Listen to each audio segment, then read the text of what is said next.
Welcome to the College of Education 10-Minute Research Break, a podcast devoted to highlighting research by Illinois State University's College of Education, faculty, staff, and students.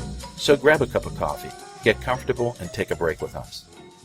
Hello, I'm Tricia Class, the host. Today's guest is Dr. Beth Hatt, Associate Professor in Educational Administration and Foundations. She teaches qualitative research and social foundations.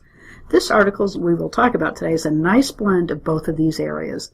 It deals with the definition of smartness as a social construct as well as a practice in schools and its implications. Welcome, Beth. How are you doing today? Good. Thanks for having me, Tricia. Yeah, thanks. Well, today, as we're saying, in your article, I found it fascinating, and you talk about smartness as a cultural construct rather than a biological characteristic, which I think a lot of us, that's what we think about. It's born. You're born that way. Could you explain this and also you talk about implicit and explicit definitions of smartness as well? Well, like you said, I think often we perceive smartness as something as if it's innate, it's biological, as if it's something somebody has or doesn't. And if you think about in schools how we label kids as smart and how it gets connected to things like grades, behavior, diplomas, gifted courses. And so what I'm talking about in the article, and I'm claiming that smartness is a cultural construct, that instead of something necessarily real, it's constructed, it's not biological, it's a cultural product. In terms of intrinsic versus extrinsic, I'm building on the work of Robert Sternberg, who talks about the concept of extrinsic versus intrinsic perceptions of intelligence. Extrinsic, he relates to IQ tests and achievement tests, where implicit is where people meet someone and make that judgment about whether they perceive someone as smart or not, and how he talks about how the implicit judgment is more powerful than the explicit judgment because it occurs more often. And so in my article, I'm focusing on that notion of the implicit concept of smartness. I also talk about smartness as something. It's not a noun, so maybe that helps explain the biological piece versus a cultural construct. I say it's something that is done to people. It's more of a verb than a noun. Yeah, that was very interesting. Smartness as a verb. So that really helped tie that together. What was interesting is this was a whole year-long qualitative research studies in a school. And initially you mentioned in your article you weren't even looking for this issue of smartness at all. Could you tell us how this theme emerged and then became a focus of this article? In all honesty, before I even started this study, I had been questioning notions of smartness in my own life. As a first-generation college student, I had started graduate school and was hearing people use the term smart in a very different way than what my home community would use it as. And I found that really interesting and was sort of questioning that and thinking about it. And so it was in the back of my mind when I went into the kindergarten classroom. And what happened was I realized that I was, in my own mind, perceiving kids as smart if they performed well on the achievement test and where their academic skills were, where the teacher was identifying smartness more around perceptions of behavior and race and class mixed in with that. Well, yes, and that was what intrigued me, were the unexpected ways these teachers and the teacher's aide, or the teacher and the teacher aide, defined smartness, and then in turn how the children started defining smartness in those ways of the teacher. Can you share some of those, I would say, unexpected definitions of smartness that you found and the consequences of that? So whenever I noticed the different ways the teacher and I were defining smartness, I decided to focus on that in the classroom. And so part of what I did was observations in the classroom when the term smart was used.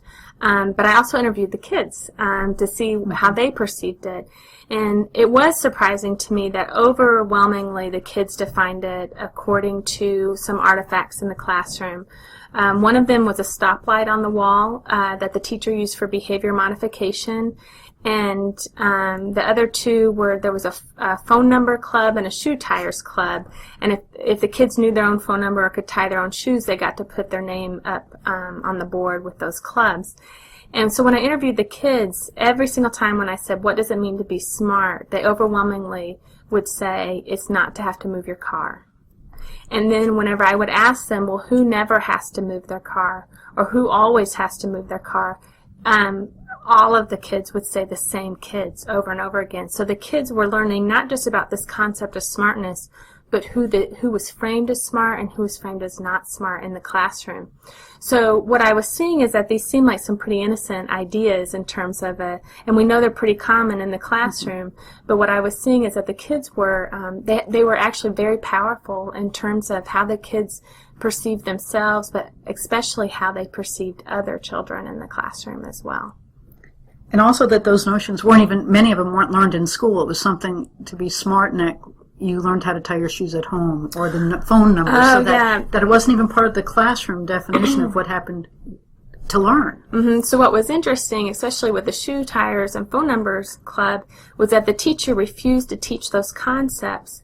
So if the kids were going to learn them, they were having to learn them from home. And so what made it very powerful is that I noticed that the kids who early on had their names on as a part of those clubs had stay-at-home parents who just had more time to work with them on those skills. And so the thing that was interesting is that